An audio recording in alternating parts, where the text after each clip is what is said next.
आज के इस लेक्चर में हम पीएमसी की जो पेड प्रैक्टिस टेस्ट है नंबर 1 उसका जो केमिस्ट्री का पोर्शन है उसको पूरे तरीके से सॉल्व करने वाले हैं। तो इस लेक्चर के अंदर हम जितने भी सवाल आते हैं केमिस्ट्री के वो तमाम सॉल्व करेंगे। तो आइए स्टार्ट करते हैं। तो जो पहला क्वेश्चन है हमारे पास केमिस्ट्री के सेक्शन के अंदर वो है empirical formula and molecular formula of covalent molecules. मतलब कि जो कोवेलेंट मॉलिक्यूल होता है उसका जो एम्पिरिकल फार्मूला होता है वो और उसका जो मॉलिक्यूलर फार्मूला होता है वो एक दूसरे के कंपैरिजन में क्या होते हैं। ऑप्शन ए में कह रहा है डिफरेंट, ऑप्शन बी में सेम, ऑप्शन सी में वेरिएबल, ऑप्शन डी में इक्वल। तो हमारे पास जो कोवेलेंट मॉलिक्यूल होता है उसका एम्पिरिकल फार्मूला और उसका जो मॉलिक्यूलर फार्मूला होता है वो दोनों क्या होते हैं, सेम होते हैं। अब वो सेम क्यों होते हैं, तो हमारे पास जो मॉलिक्यूलर फार्मूला होता है सबसे पहले वो क्या होता है, वो किसी भी मॉलिक्यूल के अंदर जो एक्जैक्ट नंबर ऑफ़ एटम्स हैं उनको शो करता है, जबकि जो एम्पिरिकल फार्मूला होता है वो एक्जैक्ट नंबर ऑफ़ एटम्स को शो नहीं करता, वो किसी भी मॉलिक्यूल्स के अंदर जो एटम्स मौजूद हैं उनका जो सिंपलेस्ट रेशो है उसको शो करता है। तो हमारे पास जो कोवेलेंट मॉलिक्यूल होता है उसके अंदर जो एटम्स होते हैं वो जिस रेशो के अंदर मौजूद होते हैं उसको फर्दर हम सिंप्लीफाई कर ही नहीं सकते, मतलब कि वो ऑलरेडी एक सिंपलेस्ट रेशो के अंदर मौजूद होते हैं। इसकी वजह से अगर उसका मॉलिक्यूलर हम फार्मूला लिखेंगे तो वो बिल्कुल एम्पिरिकल फार्मूला दोनों सेम हो जाएंगे, क्योंकि जिस रेशो के अंदर एटम्स मौजूद हैं उससे फर्दर रेशो सिंप्लीफाई हो ही नहीं सकता। तो उसका मतलब कि एम्पिरिकल फार्मूला जो होगा वो बिल्कुल मॉलिक्यूलर फार्मूला जैसा ही होगा, बिल्कुल सेम होगा। तो इसकी वजह से हम कहते हैं कि empirical formula and molecular formula covalent molecule का सेम होता है, क्योंकि इसके अंदर एटम्स ऑलरेडी सिंपलेस्ट रेशो के फॉर्म में ही मौजूद होते हैं। तो इसका करेक्ट आंसर होगा हमारे पास बी, सेम।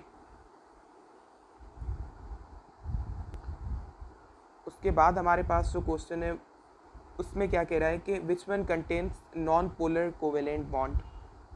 और ऑप्शन ए में कह रहा है H2, ऑप्शन बी में Cl2, ऑप्शन सी में N2NO2, ऑप्शन डी में ऑल ऑफ दीज। तो हमारे पास ऑप्शंस के अंदर कुछ मॉलिक्यूल्स दिए गए हैं और पूछा गया है कि इनमें से वो कौन सा मॉलिक्यूल है जिसके अंदर नॉन पोलर कोवेलेंट बॉन्ड मौजूद है। ये हमारे पास जो मॉलिक्यूल्स हैं इनमें से हमें बताना है कि किसके अंदर नॉन पोलर कोवेलेंट बॉन्ड मौजूद है। तो जो हमारे पास जो किसी भी कोवेलेंट बॉन्ड की पोलैरिटी होती है वो डिपेंड करती है इलेक्ट्रोनेगेटिविटी डिफरेंस पे। मतलब कि जो हमारे पास दो एटम्स हैं जिनके बीच में बॉन्ड है तो उनके बीच में जो इलेक्ट्रोनेगेटिविटी का डिफरेंस होगा तो उस बॉन्ड की पोलैरिटी उस इलेक्ट्रोनेगेटिविटी डिफरेंस पे डिपेंड करेगी। तो अगर इलेक्ट्रोनेगेटिविटी डिफरेंस 0 होता है उसका मतलब कि हमारे पास जो बॉन्ड है वो नॉन पोलर है, और अगर हमारे पास इलेक्ट्रोनेगेटिविटी का जो डिफरेंस है वो 0 से ज़्यादा है उसका मतलब कि बॉन्ड हमारे पास पोलर है। तो अगर हम देखें हमारे पास जो ये ऑप्शन हैं इनको, तो इन ऑप्शन के अंदर जितने भी मॉलिक्यूल्स हैं उनके अंदर जो बॉन्ड मौजूद है वो सेम एटम्स के भी दरमियान है। जिस तरीके से अगर आप देखें H2 तो इसके अंदर दो हाइड्रोजन के बीच में बॉन्ड है, Cl2 के अंदर दो क्लोरीन के एटम्स के बीच में बॉन्ड है, इनके अंदर N2 के अंदर दो नाइट्रोजन के बीच में बॉन्ड है, ऑक्सीजन के मॉलिक्यूल के अंदर दो ऑक्सीजन के एटम्स के बीच में बॉन्ड है। मतलब कि तमाम जो ऑप्शंस हैं उनमें सेम एटम्स के बीच में कोवेलेंट बॉन्ड है। तो जब सेम एटम्स के बीच में कोवेलेंट बॉन्ड होगा तो इलेक्ट्रोनेगेटिविटी का जो डिफरेंस होगा वो कितना होगा, वो हो जाएगा 0। तो उसका मतलब कि ये जो तमाम मॉलिक्यूल्स हैं इनके अंदर जो कोवेलेंट बॉन्ड है वो क्या है, नॉन पोलर, क्योंकि इलेक्ट्रोनेगेटिविटी डिफरेंस 0 है उन एटम्स के दरमियान जिनके बीच में बॉन्ड है। तो उसका मतलब कि यहाँ पे हमें क्वेश्चन में क्या बताना है, नॉन पोलर कोवेलेंट बॉन्ड किसके अंदर है, तो सबके अंदर नॉन पोलर कोवेलेंट बॉन्ड है। तो इसका करेक्ट आंसर होगा हमारे पास डी, ऑल ऑफ दीज। उसके बाद हमारे पास क्वेश्चन है 72 नंबर। तो 72 नंबर क्वेश्चन के अंदर क्या कह रहा है, the wavelength of radiation that have been absorbed by an element appear as dash lines and background is dash in an atomic absorption spectrum.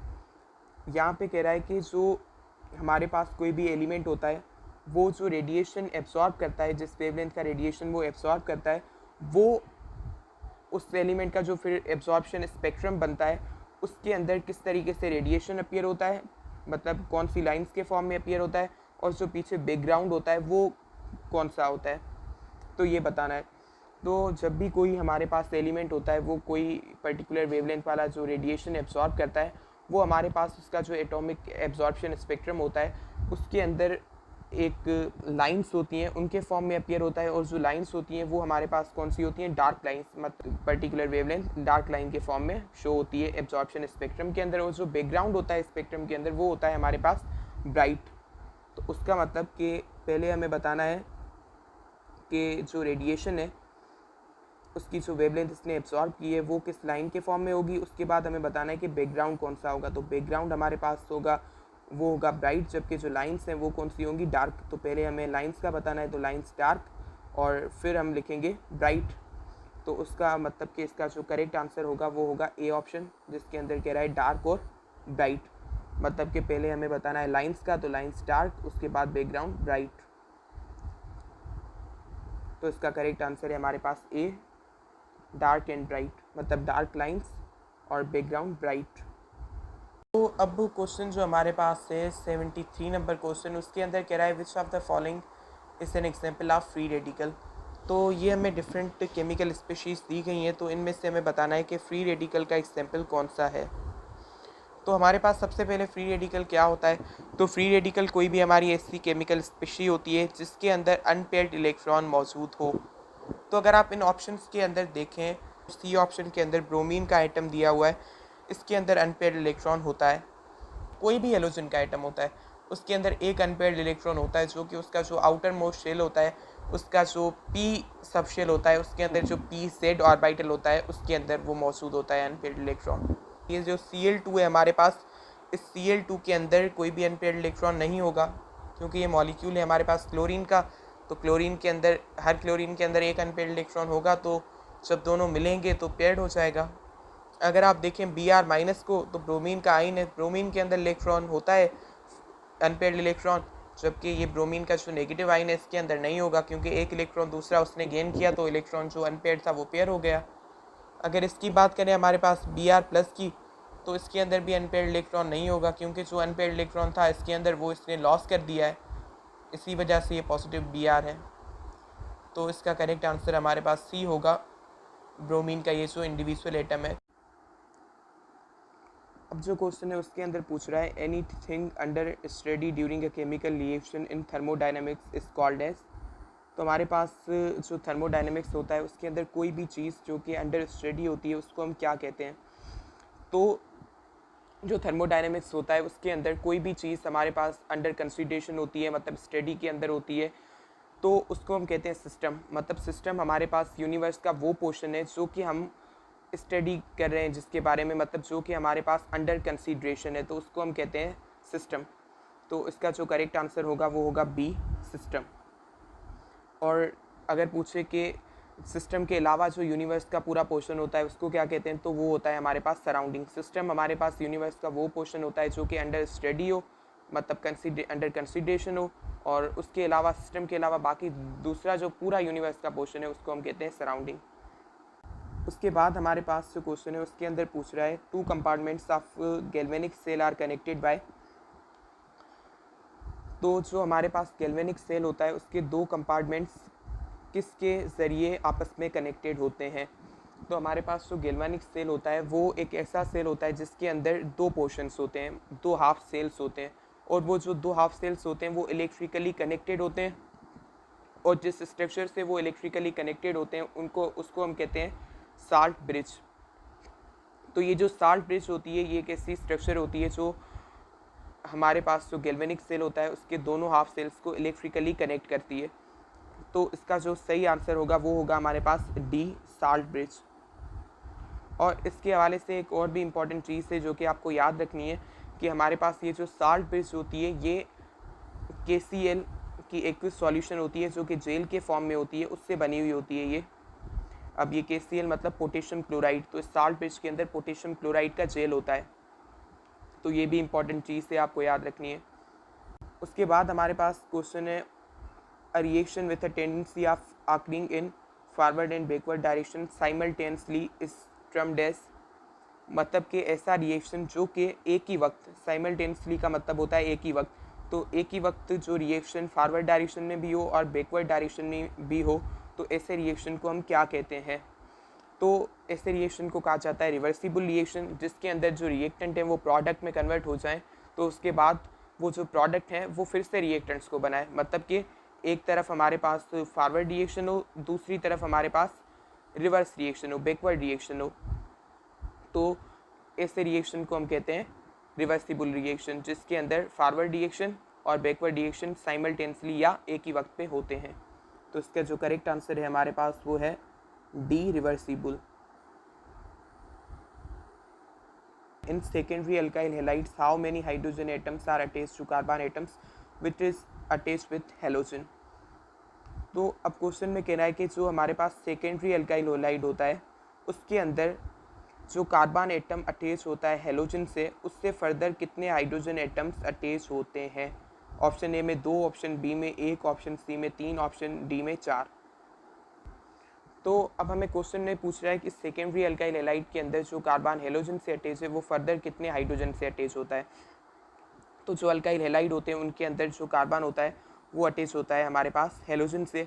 तो जो सेकेंडरी अल्काइल हैलाइड होते हैं उनके केस में जो कार्बन जो कि अटैच है हेलोजन से, ये फर्दर 2 कार्बन से अटैच होता है, मतलब कि ये कार्बन क्या होता है, सेकेंडरी होता है, फर्दर 2 कार्बन से अटैच होता है। तो जब ये 2 कार्बन से अटैच होगा तो इसका मतलब कि इसकी 3 वैलेंसीज कंप्लीट हो गई। एक तरफ ये 2 कार्बन से अटैच है और यहाँ पे हेलोजन से अटैच है, मतलब 3 इसने अपने कॉम्बिनेशन कर लिए। तो उसका मतलब कि जो रिमेनिंग इसकी वैलेंसी होगी वो हाइड्रोजन सेटिस्फाई करेगा, मतलब इसके साथ एक हाइड्रोजन अटैच होगा।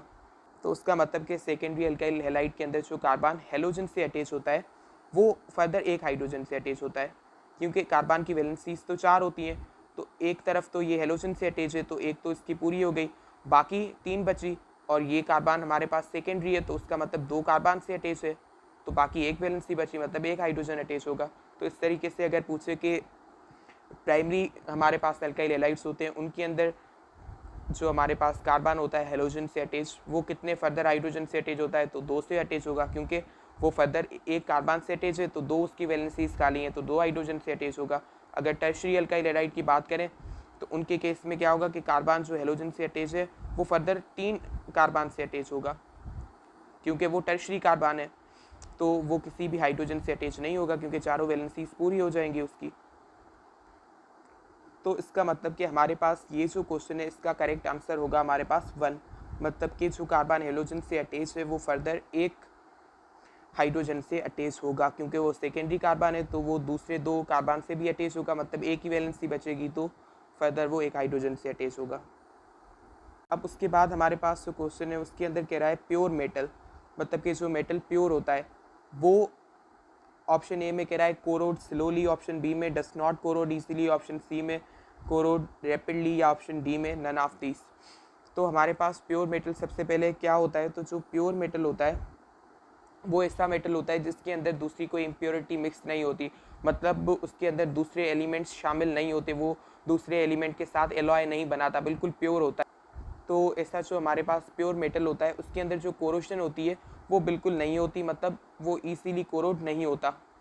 तो इसका जो करेक्ट आंसर होगा वो होगा हमारे पास बी, मतलब डज नॉट कोरोड इजीली। उसके बाद हमें पूछ रहा है ग्रे एंड वाइट टिन को एग्जिस्ट एट टेम्परेचर। तो ग्रे और जो वाइट टिन है वो किस टेम्परेचर पे को एग्जिस्ट करते हैं, मतलब एक साथ हमें मिलते हैं, तो वो कौन सा टेम्परेचर होता है।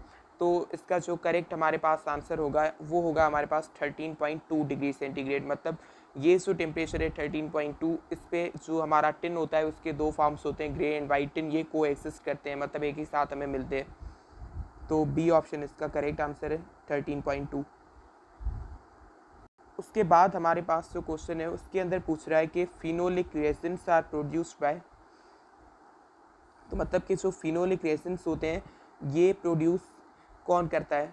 तो ये डिफरेंट हमें ऑप्शंस दिए गए हैं। तो सबसे पहले जो फिनोलिक रेजिन्स होते हैं वो क्या होते हैं, तो फिनोलिक रेजिन्स वो हमारे पास सिंथेटिक पॉलीमर्स होते हैं जो कि फिनोल और फॉर्मल्डिहाइड के रिएक्शन से मिलते हैं। उसका मतलब फिनोल जब मिलता है किससे, हमारे पास फॉर्मल्डिहाइड से, तो फॉर्मल्डिहाइड और फिनोल का जो रिएक्शन होता है उसके नतीजे में हमें मिलते हैं सिंथेटिक पॉलीमर्स, और जो सिंथेटिक पॉलीमर्स मिलते हैं हमें उनको हम कहते हैं फिनोलिक रेजिन्स। तो इसका मतलब कि phenolic resins are produced by, तो इसका सही आंसर होगा फॉर्मल्डिहाइड, ऑप्शन ए। तो जब फॉर्मल्डिहाइड और फिनोल का रिएक्शन होता है उसके नतीजे में फिनोलिक रेजिन्स मिलते हैं। उसके बाद क्वेश्चन के अंदर पूछ रहा है which product is obtained by the distillation of calcium acetate.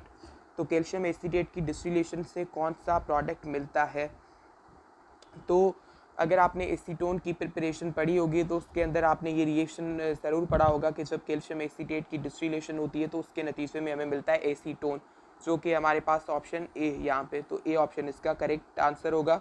तो एसीटोन की जगह पे अगर डाईमिथाइल कीटोन लिखा हो तो भी सेम चीज़ होती है, या फिर एसीटोन की जगह पे लिखा हो प्रोपेनोन तो भी सेम चीज़ होती है। तो एसीटोन होता है इस कंपाउंड का कमर्शियल नेम, जबकि हमारे पास जो डाईमिथाइल कीटोन होता है वो होता है हमारे पास कॉमन नेम, जबकि IUPAC नेम होता है प्रोपेनोन इसका। तो इसका करेक्ट आंसर ए है हमारे पास एसीटोन। तो हमारे पास जो 82 नंबर क्वेश्चन है उसके अंदर कह रहा है at higher altitudes water boils at dash boiling point, higher lower 100 degree C या 0 डिग्री सी।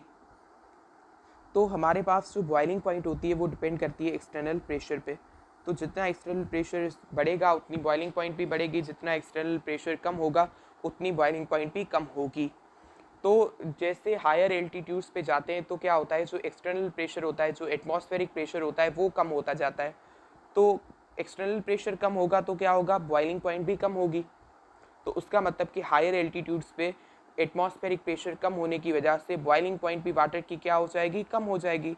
तो जो सी लेवल पे एटमॉस्फेरिक प्रेशर जब होता है 760 टार, तब हमारे पास वाटर की बॉइलिंग होती है 100 डिग्री सी। तो जब हमारे पास हम जैसे ऊपर जाएंगे वो एटमॉस्फेरिक प्रेशर 760 से कम होना शुरू होगा, तो जो हमारे पास बॉइलिंग पॉइंट है वो भी कम होना शुरू होगी। मतलब कि 100 डिग्री से अब ऊपर हायर एल्टीट्यूड पे बॉइलिंग पॉइंट कम होगी। तो इसका जो करेक्ट आंसर होगा वो होगा बी, लोअर। तो जो नेक्स्ट क्वेश्चन है उसके अंदर कह रहा है what is the empirical formula for the following molecular formula C5H12। तो ये जो C5H12 मॉलिक्यूलर फार्मूला है इसका एम्पिरिकल फार्मूला क्या होगा। तो अगर आप देखें C5H12 को, तो इसके अंदर जो एटम्स हैं उनके बीच में जो रेशो है वो कितना है, 5:12। तो ये जो रेशो है ये फर्दर हम सिंप्लीफाई कर सकते हैं। तो इसका आंसर क्या है, नहीं कर सकते। उसका मतलब कि जो इसका एम्पिरिकल फार्मूला है वो सेम ही होगा जो मॉलिक्यूलर फार्मूला है, मतलब क्योंकि एटम्स ऑलरेडी सिंपलेस्ट रेशो के अंदर ही मौजूद हैं। तो इसका जो करेक्ट आंसर होगा वो क्या होगा, C5H12। मतलब एम्पिरिकल फार्मूला भी सेम होगा मॉलिक्यूलर फार्मूला जैसा, क्योंकि फर्दर सिंप्लीफाई नहीं कर सकते हम इसको। तो C5H12 ए ऑप्शन इसका करेक्ट आंसर है। तो नेक्स्ट क्वेश्चन के अंदर कह रहा है कि London force of interaction forms crystals. तो जो लंडन फोर्सेस होते हैं वो किस टाइप के क्रिस्टल्स के अंदर मौजूद होते हैं। तो क्रिस्टल्स के 4 टाइप्स होते हैं, metallic crystal, ionic crystals, covalent crystals और मॉलिक्यूलर क्रिस्टल। तो हमारे पास जो मॉलिक्यूलर क्रिस्टल्स होते हैं उनके अंदर हमें ये फोर्सेस देखने को मिलते हैं, कौन से, लंडन फोर्सेस ऑफ इंटरेक्शन। तो इसका मतलब कि इसका करेक्ट आंसर होगा वो होगा सी, मॉलिक्यूलर क्रिस्टल्स। जबकि जो मेटेलिक क्रिस्टल्स होते हैं उनके अंदर हमें देखने को मिलते हैं मेटेलिक बॉन्ड्स, जबकि आयोनिक क्रिस्टल्स के अंदर आयोनिक बॉन्ड, कोवेलेंट क्रिस्टल्स के अंदर कोवेलेंट बॉन्ड्स। तो इसका करेक्ट आंसर है C, molecular crystals. Next question है the species which is in search of positive charge is called as.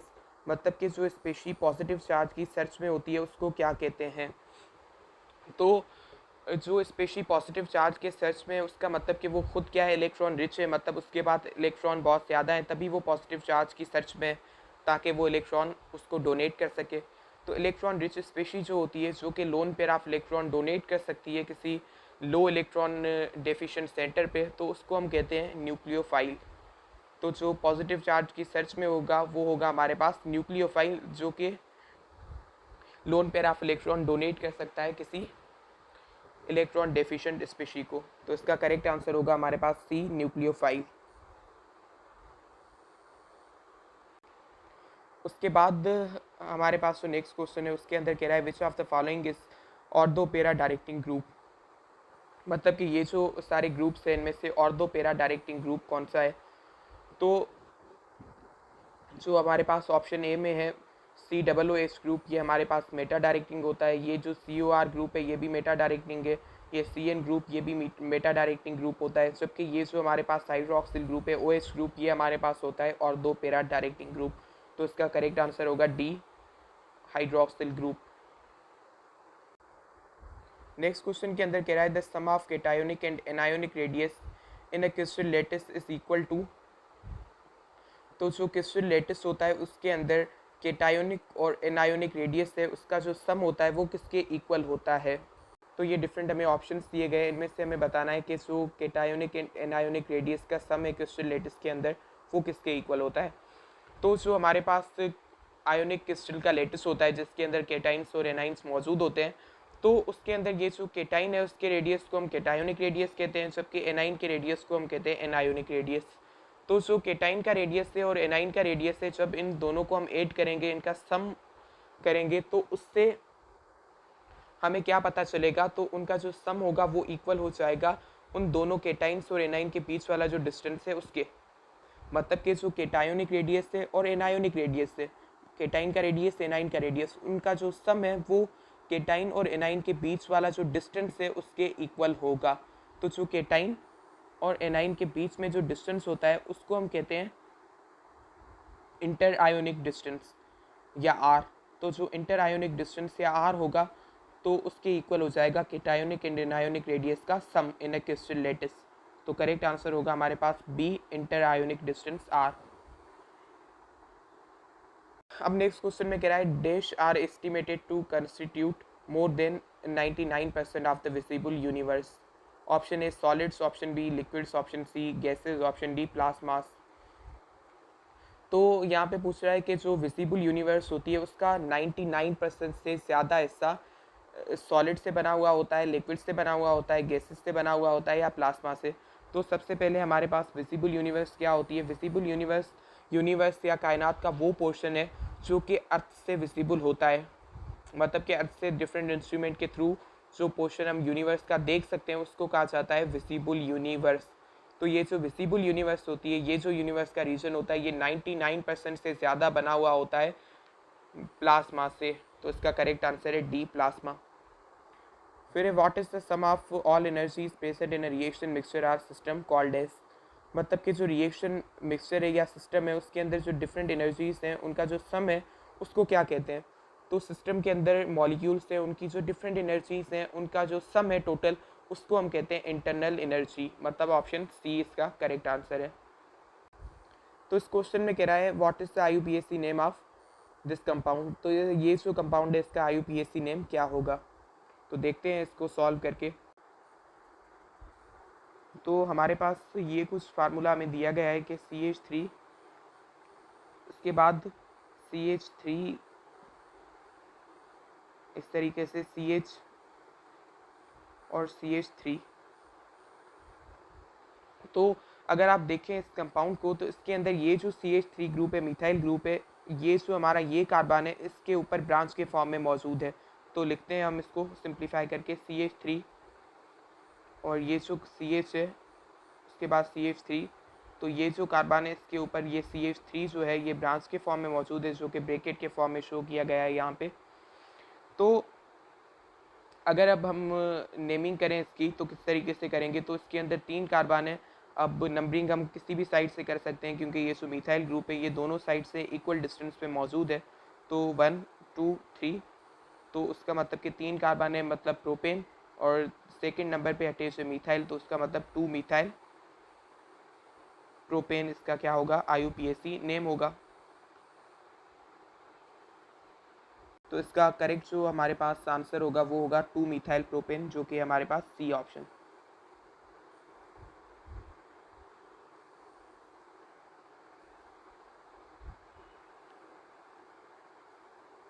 तो इसका मतलब कि इसका जो करेक्ट हमारे पास आंसर होगा वो होगा सी, 2 मिथाइल प्रोपेन।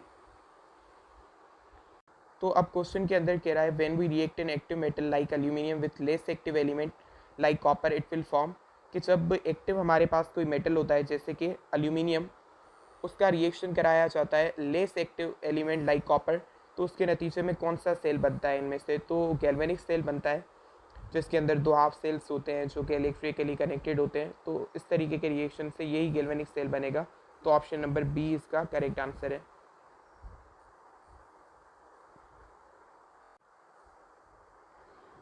उसके बाद जो क्वेश्चन है उसके अंदर कह रहा है the formation of acid anhydride from carboxylic acid is.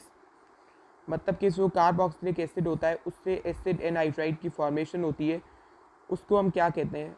Dehydration reaction, condensation reaction, या फिर दोनों ये सही है ऑप्शन, या कोई भी नहीं इनमें से?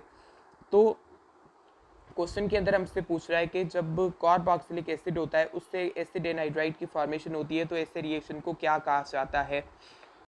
तो अब हमारे पास जो कार्बोक्सिलिक एसिड होता है उसका जनरल फार्मूला क्या होता है? वो होता है हमारे पास RC डबल बॉन्ड OOH। जब हमारे पास ये जो कार्बोक्सिलिक एसिड होता है इसके दो मॉलिक्यूल्स आपस में मिलते हैं, मतलब कि दूसरा मॉलिक्यूल होगा RC डबल बॉन्ड OH। तो जब दो मॉलिक्यूल मिलते हैं तो उसके नतीजे में क्या होता है कि एक वाटर का मॉलिक्यूल होता है रिमूव। वो रिमूव किस तरीके से होता है? एक कार्बोक्सिलिक एसिड के मॉलिक्यूल से हाइड्रोजन निकलेगा, दूसरे कार्बोक्सिलिक एसिड के मॉलिक्यूल से पूरा हाइड्रोक्सिल ग्रुप निकलेगा। जब ये हाइड्रोजन और हाइड्रोक्सिल ग्रुप आपस में मिलेंगे तो नतीजे में बनेगा वाटर का मॉलिक्यूल, और जब ये वाटर का मॉलिक्यूल एलिमिनेट होगा तो इसके नतीजे में एक कंपाउंड बनेगा, उसको हम कहेंगे एसिड एनहाइड्राइड। तो होगा क्या कि हमारे पास ये जो हमारे पास ऑक्सीजन है इसकी एक वैलेंसी खाली हो गई जब हाइड्रोजन यहाँ से रिमूव हुआ, और ये जो कार्बन है इसकी भी एक वैलेंसी खाली हो गई जब इससे हाइड्रोक्सिल ग्रुप रिमूव हो गया। तो क्या होगा? ये जो ऑक्सीजन है ये और ये कार्बन है इनके बीच में सिंगल बॉन्ड बन जाएगा, और ये जो पूरा हमारे पास कंपाउंड होगा, ये वाला जो कंपाउंड, इसको हम कहेंगे एसिड एनहाइड्राइड, जिसके अंदर ये कार्बन और ऑक्सीजन के बीच में क्या है? बॉन्ड है। तो इसको हम कहेंगे एसिड एनहाइड्राइड। तो ये एसिड एनहाइड्राइड है, इसकी फॉर्मेशन कार्बोक्सिलिक एसिड के दो मॉलिक्यूल्स के आपस में मिलने से हुई, और जब वो दो मॉलिक्यूल्स मिले तो क्या हुआ? वाटर का रिमूवल हुआ। तो वाटर का जब रिमूवल हो तो ऐसे रिएक्शन को कहते हैं डिहाइड्रेशन रिएक्शन। तो डिहाइड्रेशन को कंडेंसेशन भी कहते हैं। तो इसका मतलब कि इसके दोनों ऑप्शन है, मतलब ऑप्शन ए और ऑप्शन बी दोनों सही है, डिहाइड्रेशन और कंडेंसेशन। तो बोथ ए एंड बी इसका करेक्ट आंसर होगा, जो कि ऑप्शन सी। तो नेक्स्ट क्वेश्चन में कह रहा है formalin solution contains how much water. तो हमें पूछ रहा है कि जो फॉर्मेलिन सॉल्यूशन होती है उसके अंदर कितना वाटर होता है। तो ऑप्शन ए में कह रहा है 52%, ऑप्शन बी के अंदर 8%, ऑप्शन सी के अंदर 40%, ऑप्शन डी के अंदर 30%। तो हमारे पास सबसे पहले ये जो फॉर्मेलिन सॉल्यूशन होती है ये क्या होती है? तो जो हमारे पास फॉर्मेलिन सॉल्यूशन होती है ये 40% फॉर्मल्डिहाइड की सॉल्यूशन होती है। जो फॉर्मल्डिहाइड होता है उसकी ये 40% एक्विस सॉल्यूशन होती है। उसका मतलब कि हमारे पास जो ये पूरी एक्विस सॉल्यूशन होगी जिसको हम कहते हैं फॉर्मेलिन, इसके अंदर 40% हमारे पास क्या होगा? 40% हमारे पास होगा फॉर्मल्डिहाइड, जबकि बाकी जो इस सॉल्यूशन का रिमेनिंग 60% होगा उसके अंदर बाकी चीज़ें होंगी। जैसे कि हमने कहा ये हमारे पास फॉर्मेलिन एक्विस सॉल्यूशन है, उसका मतलब कि जो सॉल्यूशन का रिमेनिंग 60% पोर्शन होगा उसके अंदर एक तो वाटर होगा, और साथ ही साथ दूसरी भी एक चीज़ होती है जिसको हम कहते हैं मीथेनॉल। तो इस फॉर्मेलिन के अंदर मीथेनॉल भी होता है। तो हमारे पास जो मीथेनॉल होता है वो 8% होता है। तो जैसे कि हमारे पास 40% एक्विस सॉल्यूशन है फॉर्मल्डिहाइड की, तो उसका मतलब कि इसका 40% तो हमारे पास फॉर्मल्डिहाइड है, बाकी 60% में से 8% हमारे पास है मीथेनॉल, और बाकी अब हमारे पास कितना परसेंट बचा है इस सॉल्यूशन का? 52%। तो उसका मतलब 52% रिमेनिंग क्या होगा? वाटर होगा। तो इसका करेक्ट आंसर होगा ए 52%। तो अब नेक्स्ट क्वेश्चन के अंदर कह रहा है कि Kc and Kp have same values when reacted and product have same number of dash. Option A atoms, option B molecules, option C ions, या ऑप्शन डी मोल्स। मतलब कि जो Kc और Kp होता है उसकी सेम वैल्यू होती है जब रिएक्टेंट और प्रोडक्ट साइड पे इनमें से कौन सी वो चीज़ है जिसका नंबर क्या हो? सेम हो। तो ये चीज़ आपको याद रखनी है कि Kc और Kp की वैल्यू सेम सिर्फ तभी होती है जब हमारे पास जो प्रोडक्ट साइड पे नंबर ऑफ मोल्स हैं वो हमारे पास रिएक्टेंट साइड पे नंबर ऑफ मोल्स के क्या हो? इक्वल हो। तो तभी हमारे पास Kp और Kc की वैल्यू क्या होती है? सेम होती है। तो इसका मतलब कि इसका करेक्ट आंसर है डी, नंबर ऑफ मोल्स। तो नेक्स्ट क्वेश्चन में कह रहा है protein part attach with non protein part in enzymes belongs to which class of proteins. तो क्वेश्चन में कह रहा है कि एंजाइम्स के अंदर अगर protein part non protein part से अटैच हो तो फिर ऐसा प्रोटीन की किस क्लास से ताल्लुक़ रखेगा। मतलब कि हमारे पास क्वेश्चन में ये पूछ रहा है कि अगर हमारे पास जो प्रोटीन पार्ट है वो नॉन प्रोटीन पार्ट के साथ अटैच हो, मतलब कि ऐसा प्रोटीन जिसके अंदर नॉन प्रोटीन पार्ट भी शामिल हो, तो वो प्रोटीन की किस क्लास से ताल्लुक़ रखेगा, तो हमें वो क्लास बतानी है प्रोटीन की। तो अगर हमारे पास प्रोटीन के अंदर नॉन प्रोटीन पार्ट भी शामिल हो तो ऐसे प्रोटीन को हम कहते हैं कॉन्जुगेटेड प्रोटीन। तो उसका मतलब कि इसका करेक्ट आंसर है बी, कॉन्जुगेटेड या compound protein. Next question, binary compounds of halogens with alkali metals are called. तो अल्कली मेटल्स के साथ जो हेलोजेंस के बाइनरी कंपाउंड्स होते हैं उनको क्या कहा जाता है? तो जब हमारे पास अल्कली मेटल्स से हेलोजेंस मिलते हैं और जो बाइनरी कंपाउंड्स बनाते हैं तो उन बाइनरी कंपाउंड्स को हम कहते हैं हैलाइड्स। तो इसका करेक्ट आंसर है सी, हैलाइड्स।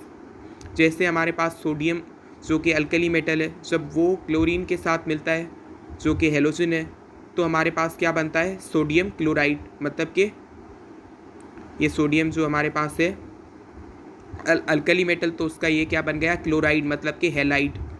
तो जो बाइनरी कंपाउंड्स होते हैं हेलोजन और अल्कली मेटल्स के, उनको कहा जाता है हैलाइड्स। सी ऑप्शन इसका करेक्ट आंसर है। उसके बाद which of the following properties belongs to acetic acid. तो एसिटिक एसिड से कौन सी प्रॉपर्टीज़ ताल्लुक़ रखती हैं? हमें 4 ऑप्शंस दिए गए हैं, तो इन 4 ऑप्शंस के अंदर कुछ प्रॉपर्टीज़ मेंशन की गई हैं। तो अब इन प्रॉपर्टीज़ में से एसिटिक एसिड से कौन सी प्रॉपर्टीज़ ताल्लुक़ रखती हैं ये हमें बताना है। तो ये डिफरेंट ऑप्शन है, इनके अंदर डिफरेंट प्रॉपर्टीज़ हैं। तो कौन सा ऑप्शन सही है जिसके अंदर सारी प्रॉपर्टीज़ एसिटिक एसिड वाली हैं, तो वो ऑप्शन हमें टिक करना है यहाँ पे। तो हमारे पास जो एसिटिक एसिड होता है वो क्या होता है? एक्चुअली ये लिक्विड होता है। और जो हमारे पास एसिटिक एसिड होता है, अगर इसके हम कलर की बात करें तो ये बिल्कुल कलरलेस होता है, इसका कोई कलर नहीं होता। अगर इसके टेस्ट की बात करें तो इसका टेस्ट जो होता है वो सोर टेस्ट होता है बिल्कुल।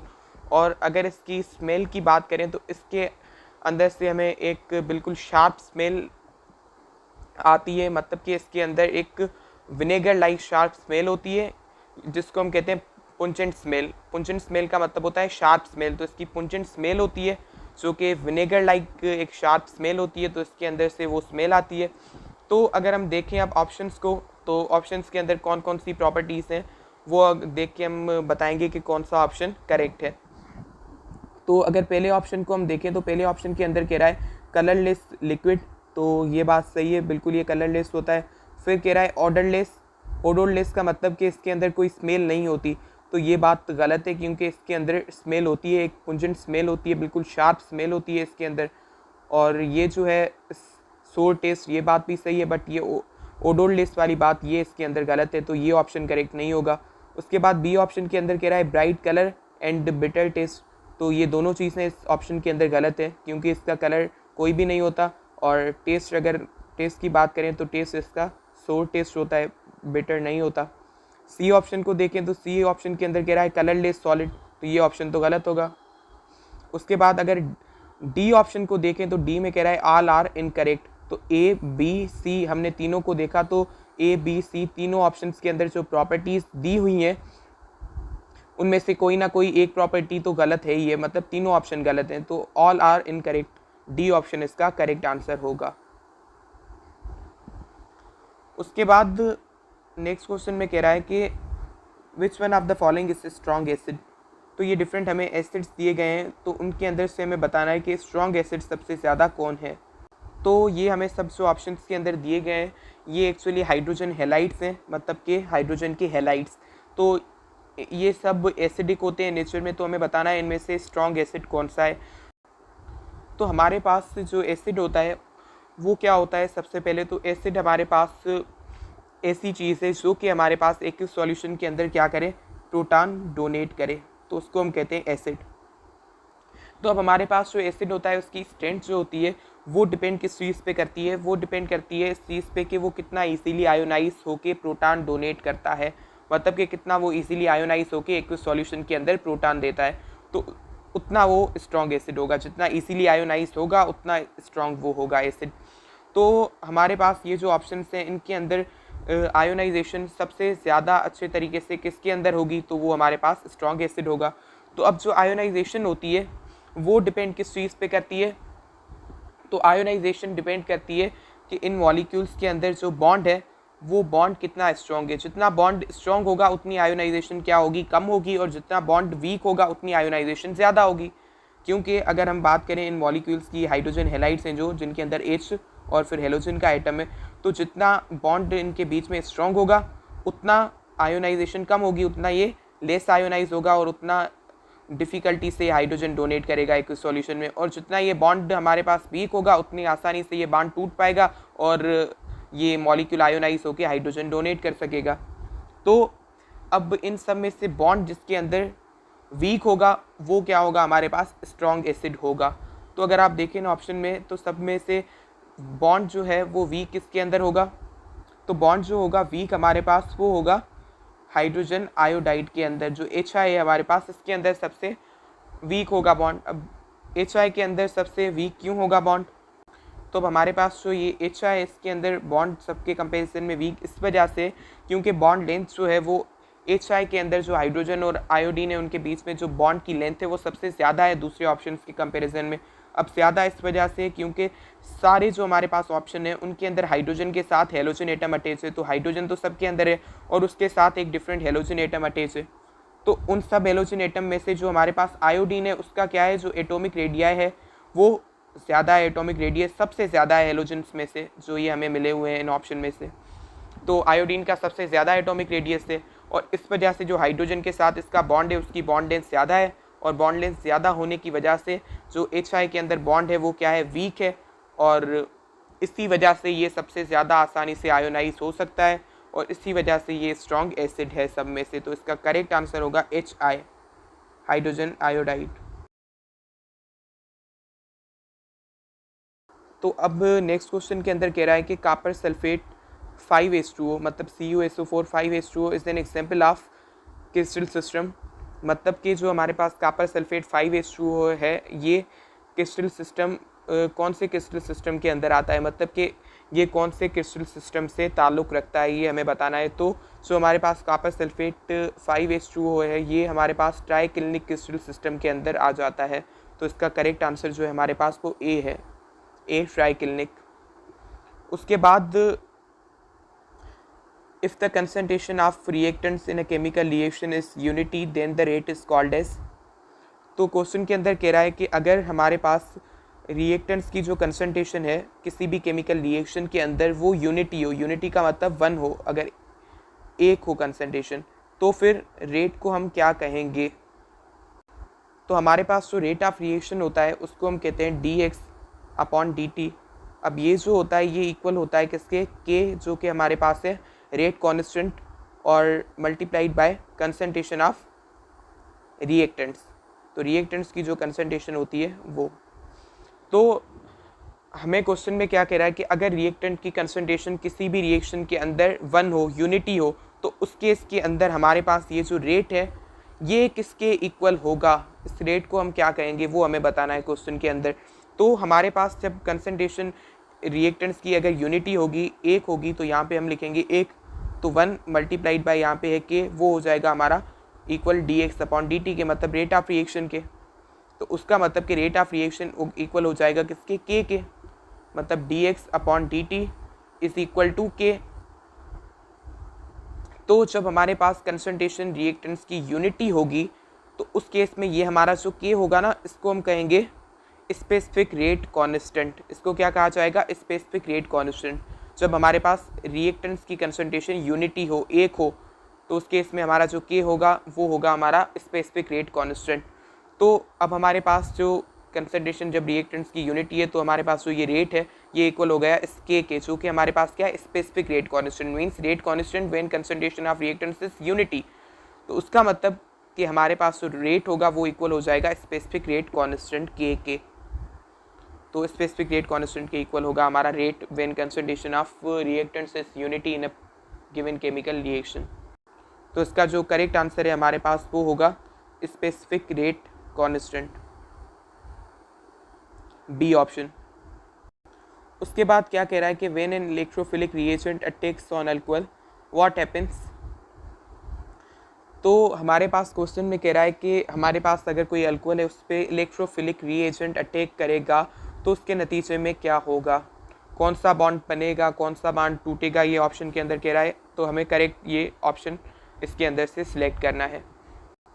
तो हमारे पास यहाँ पे क्या कह रहा है कि जो अल्कोहल है उस अल्कोहल पे एक इलेक्ट्रोफिलिक रिएजेंट अटैक कर रहा है। तो इलेक्ट्रोफिलिक जो रिएजेंट होता है उसका क्या काम होता है, वो इलेक्ट्रोफाइल प्रोवाइड करता है हमें।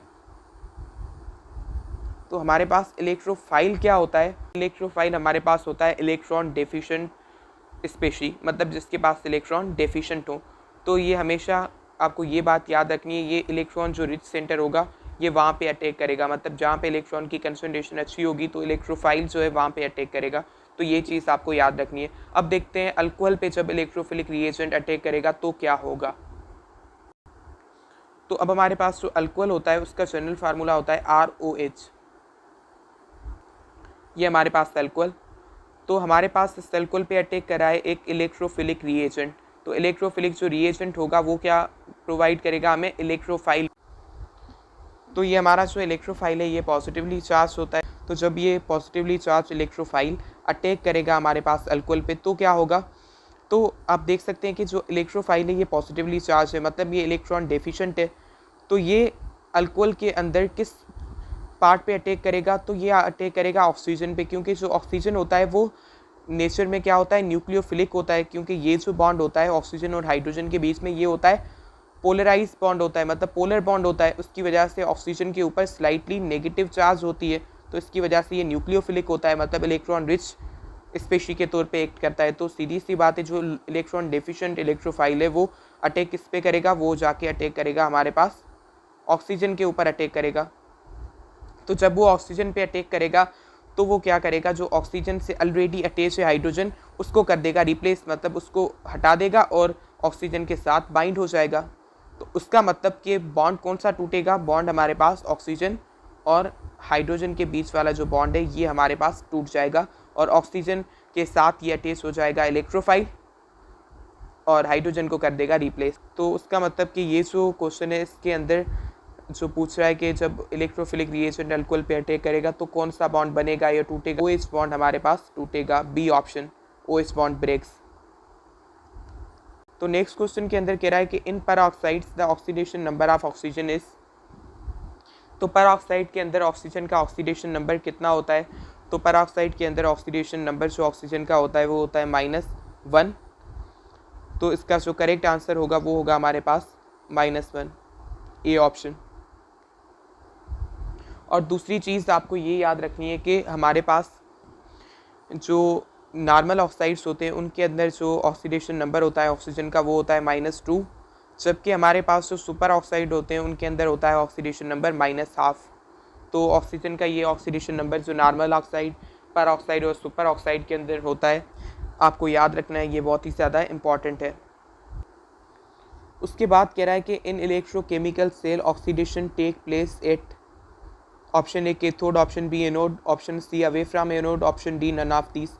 तो ये चीज़ आपको याद रखनी है कि जो इलेक्ट्रोकेमिकल सेल होते हैं, चाहे उसके अंदर हमारे पास इलेक्ट्रोलाइटिक सेल हो, चाहे हमारे पास कैल्वेनिक सेल हो या वोल्टाइक सेल हो, तो हर इलेक्ट्रोकेमिकल सेल के अंदर ऑक्सीडेशन हमेशा एनोड पे होती है और जो रिडक्शन होती है वो हमेशा कैथोड पे होती है। ऑक्सीडेशन ऑलवेज एट एनोड और जो रिडक्शन होगी वो हमारे पास हमेशा होगी कैथोड के ऊपर। तो ये चीज़ आपको याद रखनी है। तो ऑक्सीडेशन हमें पूछ रहा है इलेक्ट्रोकेमिकल सेल के अंदर, तो वो होगी हमारे पास एनोड पे। तो बी ऑप्शन इसका करेक्ट आंसर है।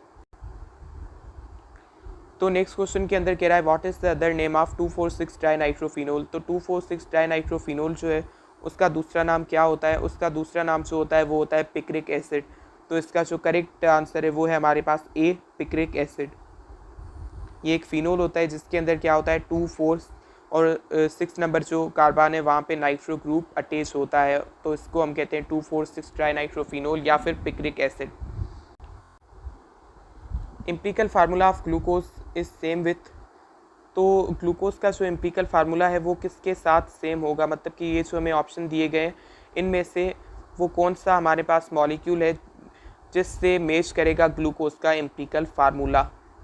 तो जो ग्लूकोज है हमारे पास उसका एम्पिरिकल फार्मूला सबसे पहले क्या होगा, तो ग्लूकोज का जो मॉलिक्यूलर फार्मूला होता है वो होता है C6H12O6, मतलब कि जो एटम्स के बीच में रेशो होता है वो होता है 6:12:6, तो मतलब 1:2:1, मतलब C1H2 और O। तो ये होता है ग्लूकोज का एम्पिरिकल फार्मूला। तो अगर आप देखें इन सब ऑप्शन का फार्मूला अगर आप लिख के देखें तो जो हमारे पास फॉर्मल्डिहाइड होता है, ये जो हमारे पास एम्पिरिकल फार्मूला है ग्लूकोज का, ये बिल्कुल सेम होता है फॉर्मल्डिहाइड के फार्मूला से।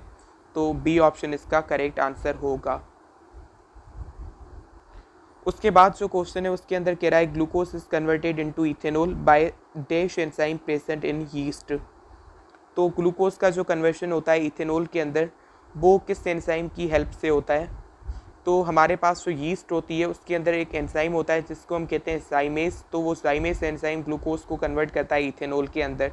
तो इसका जो करेक्ट आंसर होगा वो होगा डी जाइमेज। तो हमारे पास जो जाइमेज एंजाइम होता है यीस्ट के अंदर वो ग्लूकोज को इथेनॉल के अंदर कन्वर्ट करता है और साथ ही साथ इस रिएक्शन के अंदर कार्बन डाइऑक्साइड भी बनती है जो कि बबल्स के फॉर्म में एवापोरेट हो जाती है बाद में। Next question, which one is an index to metallic character? Option A ionization energy, option B electron affinity, option C atomic radius, option D electronegativity. तो ये हमारे पास कुछ प्रॉपर्टीज़ दी गई हैं, तो इनमें से वो कौन सी प्रॉपर्टी है जो कि मेटेलिक कैरेक्टर से रिलेटेड है, मतलब मेटेलिक कैरेक्टर इनमें से कौन सी प्रॉपर्टी के ऊपर डिपेंड करता है? तो सबसे पहले हमारे पास जो मेटेलिक कैरेक्टर होता है वो क्या होता है? तो किसी भी एलिमेंट का जो मेटेलिक कैरेक्टर होता है वो उसकी इलेक्ट्रोपॉजिटिविटी पे डिपेंड करता है। मतलब जितना एटम हमारे पास इलेक्ट्रोपॉजिटिव होगा, मतलब जितना ईजिली वो इलेक्ट्रॉन लॉस करेगा उतना वो ज़्यादा हमारे पास मेटेलिक कैरेक्टर रखेगा। मतलब कि अब हमारे पास जो मेटेलिक कैरेक्टर है उसका मतलब क्या है कि वो कितना ईजिली इलेक्ट्रॉन डोनेट करा है एलिमेंट या कितना इजीली इलेक्ट्रॉन लॉस करा है। तो मेटेलिक कैरेक्टर उससे रिलेटेड है। तो अब ये जो मेटेलिक कैरेक्टर है ये डिपेंड किस पे करता है? ये डिपेंड करता है आयोनाइजेशन एनर्जी पे। तो आयोनाइजेशन एनर्जी हमारी क्या होती है? आयोनाइजेशन एनर्जी हमारे पास एनर्जी है जो कि रिक्वायर होती है किसी भी हमारे एटम से इलेक्ट्रॉन को रिमूव करने में, इलेक्ट्रॉन को लॉस कराने में जो एनर्जी लगती है उसको हम कहते हैं आयोनाइजेशन एनर्जी। तो हमारे पास मेटेलिक कैरेक्टर क्या होता है कि कितना ईजिली इलेक्ट्रॉन लॉस कर रहा है। तो सीधी सी बात है वो जो कितनी इजीली इलेक्ट्रॉन लॉस कर रहा है वो बात डिपेंड करेगी आयोनाइजेशन एनर्जी पे, मतलब कितनी एनर्जी उस इलेक्ट्रॉन को निकालने में लगेगी। तो जितनी हमारे पास वो एनर्जी कम होगी उतना इजीली इलेक्ट्रॉन लॉस करेगा। मतलब जितना हमारे पास मेटेलिक कैरेक्टर ज़्यादा है उसका मतलब उतनी आयोनाइजेशन एनर्जी क्या होगी? कम होगी। तो इन दोनों के बीच में होता है इन्वर्स प्रोपोर्शनलिटी होती है। तो इस तरीके से मेटेलिक कैरेक्टर आयोनाइजेशन एनर्जी पे डिपेंड करता है। तो इसका करेक्ट आंसर होगा ऑप्शन ए आयोनाइजेशन एनर्जी। उसके बाद the self linkage ability of carbon is called as. तो कार्बन की जो सेल्फ लिंकेज एबिलिटी होती है उसको क्या कहा जाता है? तो जो कार्बन एटम्स होते हैं उनकी जो सेल्फ लिंकेज एबिलिटी होती है, मतलब कि अपने दूसरे कार्बन एटम से बाइंड करने वाली जो एबिलिटी होती है उसको कहा जाता है केटिनेशन। मतलब केटिनेशन क्या होती है? केटिनेशन कार्बन या फिर कोई भी एलिमेंट है उसकी वो प्रॉपर्टी होती है जिसके तहत वो अपने ही दूसरे एटम से क्या करता है? बॉन्ड बनाता है। मतलब कार्बन की वो प्रॉपर्टी जिसके तहत वो दूसरे कार्बन एटम से बॉन्ड बनाए उसको कहा जाता है केटिनेशन। तो डी ऑप्शन इसका करेक्ट आंसर है। So next question, which one of the following is correct about heat energy? तो ये जो हमारे पास बातें बताई गई हैं इनमें से हीट एनर्जी के बारे में क्या बात करेक्ट है, कौन सा ऑप्शन करेक्ट है? तो हमारे पास ऑप्शन ए में कह रहा है पाथ फंक्शन, ऑप्शन बी में स्टेट फंक्शन, ऑप्शन सी में move from cold body to hot body, option D property of system. तो अगर आप देखें सी और डी ऑप्शन को, तो सी ऑप्शन में कह रहा है move from cold body to hot body. तो हमारे पास हीट होती है वो एनर्जी होती है जो कि हॉट से कोल्ड बॉडी की तरफ मूव करती है, मतलब ये ऑप्शन हमारे पास गलत हो जाएगा। उसके बाद प्रॉपर्टी ऑफ सिस्टम, तो सिस्टम की प्रॉपर्टी होती नहीं है ये वो एनर्जी होती नहीं जो सिस्टम के अंदर मौजूद हो, ये तो वो एनर्जी होती है जो ट्रांसफ़र होती है टेम्परेचर डिफरेंस की वजह से। तो ये दो ऑप्शन तो हो गए गलत। तो अब हमारे पास बचे ए और बी ऑप्शन, मतलब क्या ये पाथ फंक्शन है या स्टेट फंक्शन? तो अब हमारे पास जो स्टेट फंक्शन है उसका मतलब क्या होता है? स्टेट फंक्शन का मतलब होता है कि ऐसी हमारे पास सिस्टम की प्रॉपर्टीज जो कि हमारे पास सिर्फ और सिर्फ इनिशियल और फाइनल स्टेट पे डिपेंड करे, उनके बीच में कौन सा पाथ हमने यूज़ किया है उस पर डिपेंड ना करें। और पाथ फंक्शन ऐसी प्रॉपर्टी है जो कि उस पाथ पे डिपेंड करे। तो उसका मतलब कि हमारे पास जो हीट है वो क्या पाथ फंक्शन है या स्टेट फंक्शन? तो हमारी जो हीट होती है वो पाथ फंक्शन होती है, मतलब कि इनिशियल स्टेट से फाइनल स्टेट तक लाने में जो हमें पाथ यूज़ हम करते हैं तो ये उस पर डिपेंड करती है, मतलब ये पाथ फंक्शन है। तो ए ऑप्शन इसका करेक्ट आंसर होगा। फिर D block elements are present dash in the periodic table. तो हमारे पास जो डी ब्लॉक एलिमेंट्स होते हैं वो पीरियोडिक टेबल के अंदर कहाँ प्रेजेंट होते हैं? तो हमारे पास जो पीरियोडिक टेबल होता है उसके अंदर डी ब्लॉक एलिमेंट्स, जो हमारे पास एस ब्लॉक एलिमेंट्स होते हैं वो और पी ब्लॉक एलिमेंट्स होते हैं उनके बीच में मौजूद होते हैं। तो D block elements are present between S and P block elements. तो ऑप्शन डी इज करेक्ट। उसके बाद ionic solid exist in 3 dimensional array which is called. तो हमारे पास कह रहा है कि जो आयोनिक सॉलिड होते हैं वो 3 डायमेंशनल उनके अंदर एरे होता है। एरे का मतलब होता है कि अरेंजमेंट। तो उसको हम क्या कहते हैं? तो हमारे पास जो कोई भी हमारे पास कोई क्रिस्टल होता है तो उस क्रिस्टल के अंदर जो पार्टिकल्स होते हैं वो एक 3 डायमेंशनल अरेंजमेंट के अंदर मौजूद होते हैं। तो उनकी 3 डायमेंशनल एरे होती है, अरेंजमेंट होती है और उसको हम कहते हैं लैटिस। तो ऑप्शन बी इसका करेक्ट आंसर होगा।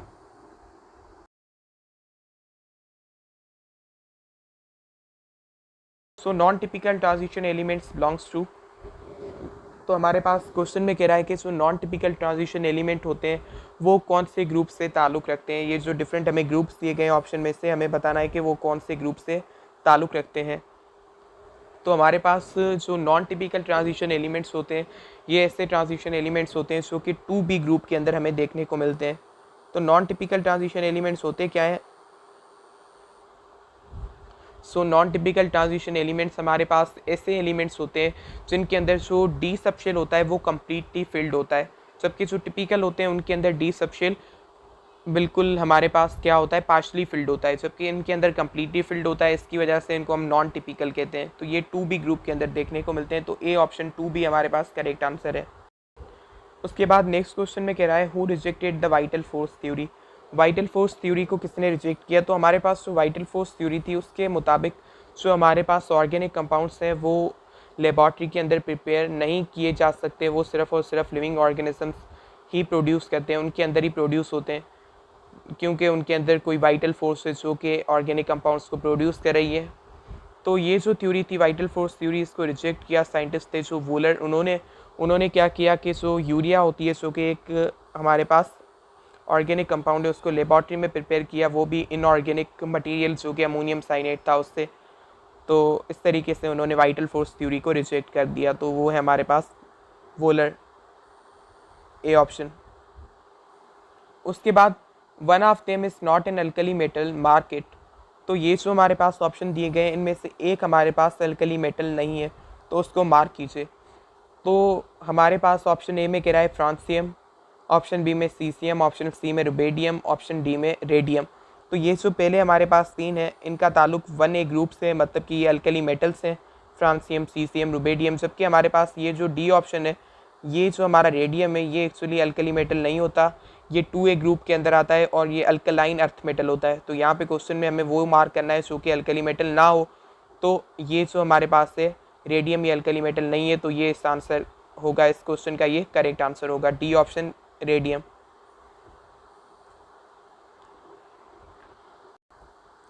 तो उसके बाद नेक्स्ट क्वेश्चन में कह रहा है if any one of the product concentration is plotted against time instead of reactants the curve obtain will be. तो क्वेश्चन के अंदर क्या कह रहा है? क्वेश्चन के अंदर कह रहा है कि अगर हम टाइम के साथ कोई भी हमारे पास रिएक्शन के अंदर जो प्रोडक्ट मिल रहा है उस प्रोडक्ट की कंसंट्रेशन को प्लॉट कर दें टाइम के साथ इंस्टेड ऑफ रिएक्टेंट्स, मतलब कि यूजुअली तो ग्राफ प्लॉट किया जाता है रिएक्टेंट्स और टाइम के दरमियान। तो रिएक्टेंट्स की जगह पे अगर हम प्रोडक्ट रखते हैं और टाइम के साथ ग्राफ प्लॉट करें तो फिर हमें जो कर्व मिलेगी वो किस तरीके की होगी। तो हमारे पास जो टाइम और कंसंट्रेशन के बीच में जब ग्राफ प्लॉट किया जाता है तो उससे हमें कर्व मिलेगी एक। तो हमारे पास अगर हम प्रोडक्ट की कंसंट्रेशन लेंगे और उसका टाइम के साथ ग्राफ प्लॉट करेंगे तो हमारे पास जो कर्व बनेगी वो कौन सी होगी? वो हमारे पास होगी राइजिंग कर्व। मतलब कि हमारे पास जो प्रोडक्ट की कंसंट्रेशन है वो क्या हो रही है? इंक्रीज़ हो रही है। जैसे जैसे टाइम पास होगा तो हमारे पास जो प्रोडक्ट की कंसंट्रेशन होगी किसी भी रिएक्शन के अंदर वो क्या होगी? इंक्रीज़ होगी। तो ये जो राइजिंग कर्व है ये शो कर रही है कि प्रोडक्ट की कंसंट्रेशन विद टाइम इंक्रीज़ हो रही है। तो हमें इस तरीके की राइजिंग कर्व मिलेगी। तो ऑप्शन बी इसका करेक्ट आंसर होगा। नेक्स्ट क्वेश्चन में कह रहा है energy change is governed bye. तो जो एनर्जी चेंज होती है वो कौन गवर्न करता है? ऑप्शन ए में हीट, ऑप्शन बी में वर्क, ऑप्शन सी में एंथैल्पी, ऑप्शन डी में नन ऑफ दीज। तो हमारे पास जो एनर्जी चेंज होती है वो हीट भी कवर नहीं करती, ना ही वर्क, ना ही एंथैल्पी, इन तीनों में से किसी पे ये एनर्जी चेंज डिपेंड नहीं करती। तो ऑप्शन होगा हमारे पास डी, नन ऑफ दीज। उसके बाद fumaric acid is converted into dash in the presence of fumarase enzyme. तो हमारे पास जो फ्यूमरिक एसिड होता है वो कन्वर्ट होता है मेलिक एसिड में in the presence of fumarase enzyme. तो सी ऑप्शन इसका करेक्ट आंसर है। सो क्वेश्चन के अंदर कह रहा है what is the value of 1 calorie in joule. तो जूल्स के अंदर 1 कैलोरी की कितनी वैल्यू होगी, मतलब कि 1 कैलोरी कितने जूल्स के इक्वल होती है। तो हमारे पास जो 1 कैलोरी होती है वो इक्वल होती है हमारे पास 4.18 जूल के इक्वल होती है। तो इसका जो करेक्ट आंसर है हमारे पास वो होगा सी ऑप्शन 4.18 जूल। और ये भी एक चीज़ इंपॉर्टेंट है जो कि आपको याद रखनी है, जो 1 जूल होता है वो कितने कैलोरीज के इक्वल होता है। तो जो हमारे पास 1 जूल होता है वो इक्वल होता है 0.239 कैलोरीज के इक्वल होता है अप्रॉक्सीमेटली। तो अब नेक्स्ट क्वेश्चन में कह रहा है ice occupies more space than liquid water by dash. Option A 0.1, option B 0.09, option C 0.05 या ऑप्शन डी 0.06। तो हमारे पास जो आइस होती है वो लिक्विड वाटर के कंपैरिजन में ज़्यादा स्पेस ऑक्यूपाई करती है, मतलब कि आइस जो वॉल्यूम ऑक्यूपाई करती है वो लिक्विड वाटर के कंपैरिजन में ज़्यादा होता है, क्योंकि जो आइस होता है उसके अंदर जो मॉलिक्यूल्स होते हैं H2O के वाटर के, उनके बीच में जो डिस्टेंस होता है वो बहुत ज़्यादा होता है as compare to the distance between molecules in liquid water. तो इसकी वजह से आइस की जो स्पेस होती है ऑक्यूपाई जो वो करती है वो ज़्यादा होती है। तो वो कितनी ज़्यादा स्पेस ऑक्यूपाई करती है as compare to liquid water, तो वो 9% ज़्यादा स्पेस ऑक्यूपाई करती है as compare to liquid water. तो उसके 9% का मतलब होता है कि हमारे पास 0.09 टाइम्स ज़्यादा स्पेस। तो हम ऐसे कह सकते हैं कि जो हमारी आइस है वो 9% या 0.09 टाइम्स ज़्यादा स्पेस ऑक्यूपाई करती है as compare to liquid water. तो इसका मतलब कि इसका करेक्ट आंसर होगा बी 0.09। उसके बाद सोडियम 11 हैज़ इलेक्ट्रॉनिक कॉन्फ़िगरेशन। तो पूछ रहा है कि हमारे पास जो सोडियम होता है उसकी इलेक्ट्रॉनिक कॉन्फ़िगरेशन क्या होती है। तो अगर हम ड्रा करें सोडियम की इलेक्ट्रॉनिक कॉन्फ़िगरेशन को, तो हमारे पास जो सोडियम होता है उसके अंदर होते हैं 11 इलेक्ट्रॉन्स, और जो इलेक्ट्रॉन्स की अरेंजमेंट होती है, कॉन्फ़िगरेशन होती है, वो होती है 1s2, 2s2, 2p6, उसके बाद 3s1।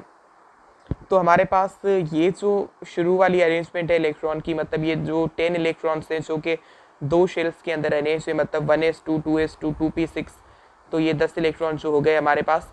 तो ये जो 10 इलेक्ट्रॉन है हमारे पास, इनकी अरेंजमेंट नियॉन के अंदर होती है, मतलब यही अरेंजमेंट होती है नियॉन के अंदर, मतलब नियॉन का एटॉमिक नंबर 10 होता है, नियॉन के अंदर भी 10 इलेक्ट्रॉन होते हैं, और उनकी जो अरेंजमेंट होती है, कॉन्फ़िगरेशन होती है, वो ये सेम होती है, मतलब कि जो पहले 10 इलेक्ट्रॉन की अरेंजमेंट है हमारे सोडियम के अंदर वही।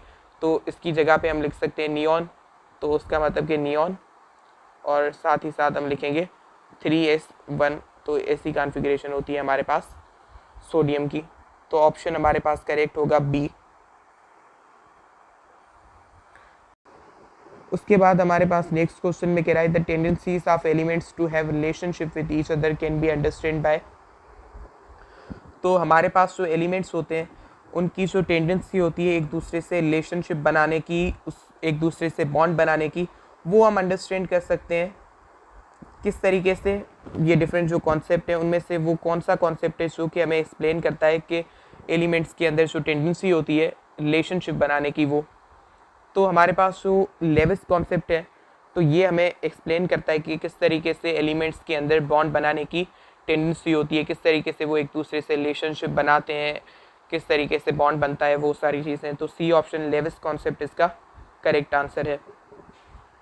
उसके बाद नेक्स्ट क्वेश्चन में कह रहा है ethyne molecule is formed when. तो हमारे पास जो इथाइन मॉलिक्यूल होता है वो कब बनता है। तो डिफरेंट हमें यहाँ पे ऑप्शन में हाइब्रिडाइज्ड ऑर्बिटल्स दिए गए हैं। तो कौन सा वो हाइब्रिडाइज्ड ऑर्बिटल होते हैं जिनकी आपस में कंबाइन करने से इथाइन का मॉलिक्यूल बनता है, तो वो हमें बताना है। तो हमारे पास जो इथाइन होता है उसके अंदर क्या होता है कि C2H4 हमारे पास इसका मॉलिक्यूलर फार्मूला होता है।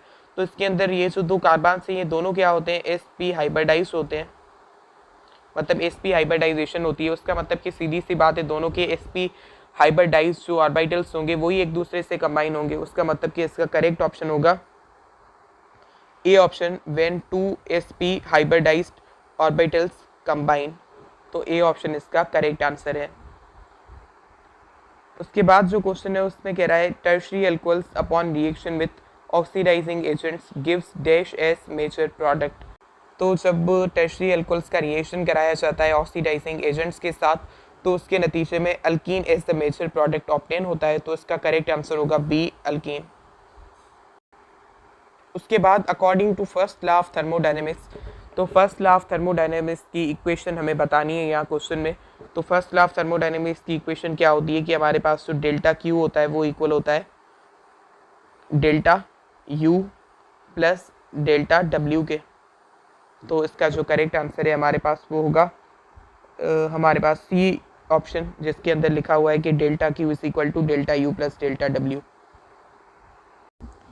तो ये हमारा लास्ट क्वेश्चन था इस केमिस्ट्री के पोर्शन का। तो हमने पूरा जो केमिस्ट्री का पोर्शन था पीएमसी की जो पेड प्रैक्टिस टेस्ट नंबर 1 है उसका, वो हमने सॉल्व कर लिया और बहुत सारी चीज़ें इसके अंदर डिस्कस की। तो इस वीडियो से रिलेटेड जो आपका फीडबैक है वो आप कमेंट्स के अंदर बता सकते हैं। Thank you very much.